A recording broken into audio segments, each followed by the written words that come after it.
Hello everyone, this is our question for today. Let us first read the question. At time t equal to 0, a battery of 10 volt is connected across points A and B in the given circuit.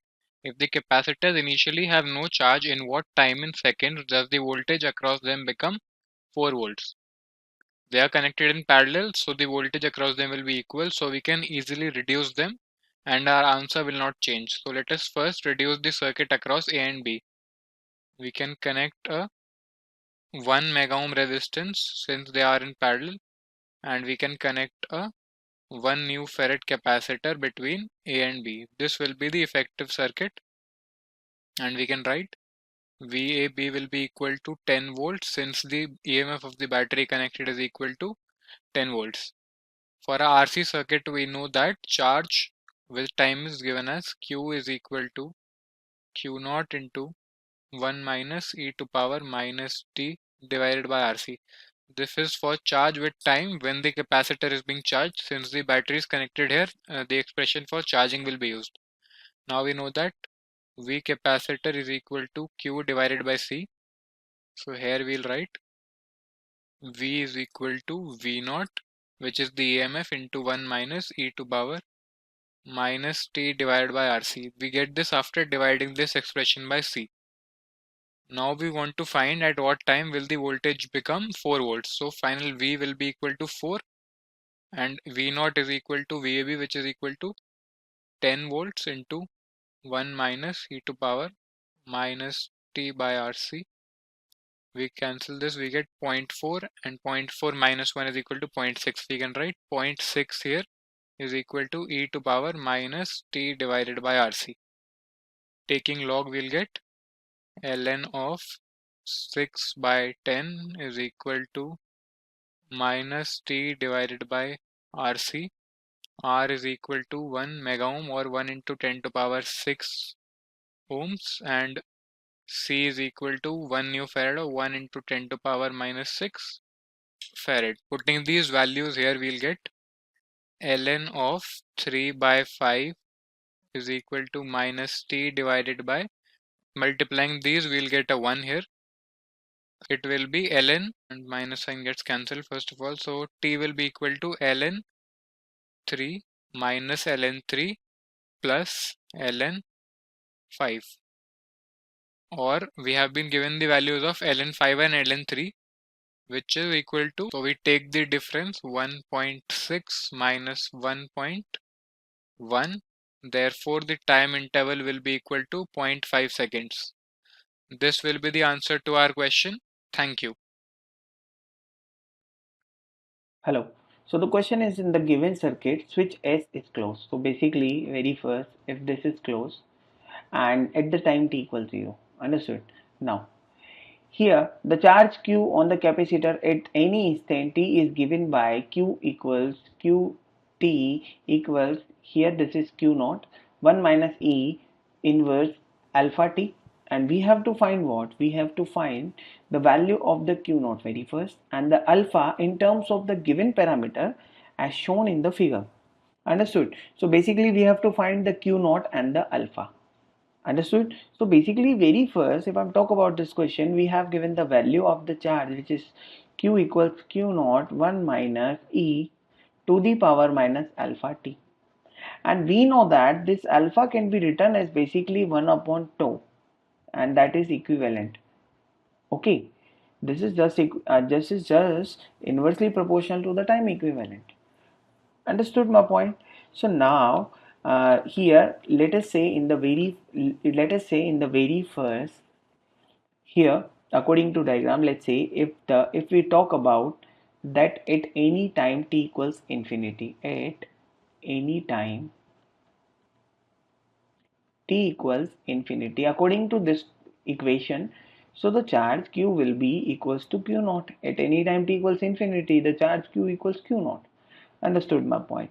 Now here we are talking about the steady state basically.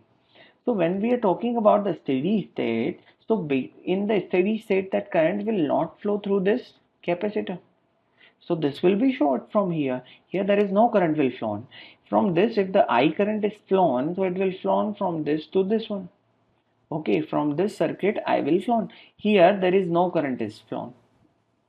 If we are talking about in a steady state, so generally in a steady state there is no current is flown in the capacitor. Understood my point? So from this you can cancel out and you can say from the this battery I current will flown from the R1 resistance to the R2 resistance, and it will complete its circuit, something like this. Understood? Okay, and at t equals to infinity we have find that q equals q naught. Okay, now we know that if it is so we can find the current, from this. So you can say this, the I equals to written as v upon r1 plus r2. I can be written as v upon r1 plus r2 because I equals to v by r, and r is r equivalent. Understood the point? Okay, so now, and the potential difference can be also measured to the point here. Let's say this is point A and let's say this is point B. You can measure the potential difference across this capacitor, that is to be denoted by VAB, and it can be written as, that we know here, it can be written as I into R2. I into R2 is a potential difference. So finally this potential difference VAB, you can write it as this I is V upon R1 R2. So it is V R2 divided by R1 plus R2 by using the I value into this. So this is potential across A and B. Okay. So now in a steady state, let us try to find the charge value Q naught. Okay. So in a steady state, let us try to find the charge value Q naught can be defined as C into VAB across this capacitor. And now we have find that the VAB is, so you put the value of VAB, VR2 divided by R1 plus R2. This is the value of the Q naught. Okay, you got the first answer accordingly. This is the value of the Q naught that we have basically. Understood? Now, here we have given according to question as is closed this, here let us try to short the circuit and remove the battery from this. Okay, what I'm trying to do here, short the circuit means what? Remove battery. Okay, so if you remove the battery and short the circuit, the circuit will be represented as, now this is resistance R1, here we have capacitor C, this is point A, this is point B, and here the another resistance, that is R2. Okay, so circuit will be something like this. Okay, as you can see this R1 and R2 are parallel with each other, so you can write it as, this is capacitor C and this is R equivalent here, and the value of the R equivalent is R1 R2 divided by R1 plus R2. This is capacitor C, this point is A, this terminal is B. Understood the point? Okay, so from this if I have to find the tau, so we know that the tau equivalent can be written as how? It can be written as R into C, whereas R is R equivalent and C is C equivalent. So let us put the value of the R equivalent here. So it can be written as R1 R2, here R1 R2 divided by R1 plus R2 multiply with the C. Understood? This is the value of the tau equivalent, and basically we have to find what? We have to find the alpha. So let us, alpha is, we know that alpha, as I told you earlier, alpha is 1 upon tau equivalent. So let us put the value. So finally you will get the alpha equals, just reciprocal the terms. So here R1 plus R2 divided by R1 R2 multiply with C. This is your answer for the alpha. Thank you. In the circuit shown in the figure, the battery is an ideal one with EMF V. The capacitor is initially uncharged and the switch S is closed at time t equals 0. You are supposed to find the charge Q on the capacitor at time t. See, you are able to see a switch here.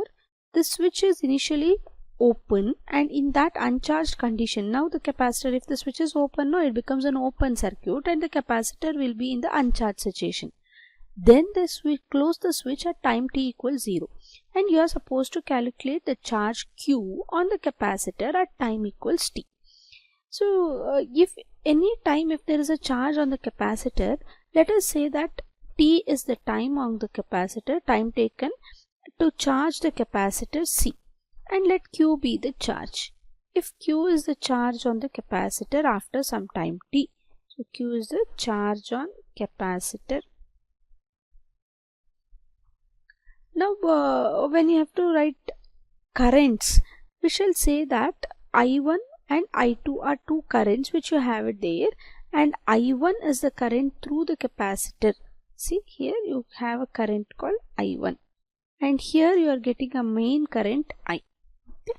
So that when I1 is the current, current through the capacitor, I1 will be equal to dq by dt, where q is the charge on the capacitor. Now when you apply Kirchhoff's second law in the loop, you can see here you have a closed loop in this part.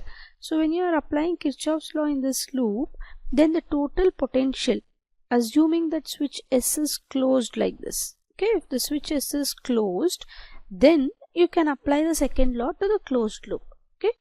And when you are applying Kirchhoff's second law, you will write it like, see, applying KVL to the closed loop. We call this loop as 1 and this loop as 2, okay, to the loop 1 now. So first loop, when you are applying the Kirchhoff's law, you get V, the voltage, is equal to I minus I1, that is the sum of the IR products you have to write now. So I into R plus IR. See, IR is flowing in this part of the circuit, and here also I is the current flowing in it. Here, if this is I1, no, what is this current? I minus I1. That is why I have written I minus I1 into R, plus in this part again I current is flowing, so it is I into R. Now writing this equation, simplifying this equation, you get V is equal to 2IR minus I1 into R. Call this as equation 1. Similarly, we will apply Kirchhoff's law to the loop 2. Same way we will apply to the loop 2. So applying KVL to loop 2. So what you get here, again V, the potential, will be equal to I1 into R plus Q by C is the current on the capacitor, plus again one more you have, it is I into R. Now in this, when you are simplifying it, it's like you will put equation 1 and 2, you have both 1 and 2 equation, call this as equation 2. And when you are substituting this equation 1 and 2, solving equation 1 and 2, you can eliminate I value, and when you eliminate I, you can get the value of V as V is equal to 3I1R plus 2Q by C, you will get. And now when you are simplifying this equation can be written for 3I1R. So 3I1R will be equal to V minus 2Q by C. And write it for I1, so that I1 will be equal to 1 by 3R into V minus 2Q by C. Or I1 is what we have written here. See, I1 we have written it as dq by dt. So in place of I1, we will substitute as dq by dt is equal to 1 by 3R into V minus 2Q by C. Now simplifying this or integrating this equation, you can write this equation, dq terms will take it to one side, q terms will take it to one side, and t terms will take it to other side. You get the equation as dq divided by V minus 2Q by C is equal to dt by 3R. Or integrating this equation between the limits 0 to Q, and here also when you are integrating it with the limits, you get the value as, you get the final expression as Q is equal to Cv by 2 into 1 minus e power minus 2t divided by 3RC. And this is regarding this first part. Now the second part, this first part is done. You have got the value of Q here in this. Now to proceed with this, for the second part of the question, see, they have asked you the second part of the question, find the current in AB at time t and what is its limiting value at t equals infinity. So to find that value, we have now said that I1 is dq by dt, correct? So dq value we have got it, no, that we will substitute here in this equation, so that I1 will be equal to d by dt of Cv by 2 into 1 minus e power minus 2t by 3RC. Now we have to differentiate. So differentiating this equation, you get this as, see, Cv by 2 is a constant, we will take it outside, into the remaining thing you have, we have to differentiate it, and when you differentiate it, 2 by 3RC, that is what you have in the here, into e power minus 2t by 3RC. That's when you are simplifying it, cancelling out C here, everything. When you get cancelled it out, you get the value as V by 3R into e power minus 2t by 3RC. And here, when you are once again simplifying this equation from equation 1, when you substitute that value, you get the value of the total current I as equal to V plus I1 into R divided by 2R. So I1's value here, what you have got, no, this value, when you substitute it there, you will get the current through AB. So current through AB will be equal to, or simplifying this I value, you will get it as V plus V by 3 e power minus 2t by 3RC whole divided by 2R you will get. This is the value for I. Next, what you have to do, you have to find out the current through AB, right? So current through AB. See where you have AB here in the circuit. See, current through AB means I minus I1 you have to find. So current through AB is nothing but I minus I1. We call it as I2. Okay. So I2 will be equal to V plus V by 3. Substituting I and I1 here, you get it as minus E2t divided by 3RC whole divided by 2R. Minus I minus I1 no. So I1 will be V by R. See where you have got it? Here this I have got it as V. V by 3R e power minus 2t by 3RC. And so when you simplify this equation, finally you get the value of I2 as V by 2R minus V by 6R e power minus 2t by 3RC you will get. And so under the limit n turns to infinity, so they have given that condition, no, the time limit t tends to infinity they have given. So at t tends to infinity, so I2 value becomes equal to V by 2R, because this part goes off, no, when you t tends to infinity, this part e power infinity becomes 0, so the second part goes off, you will be retained only with V by 2R.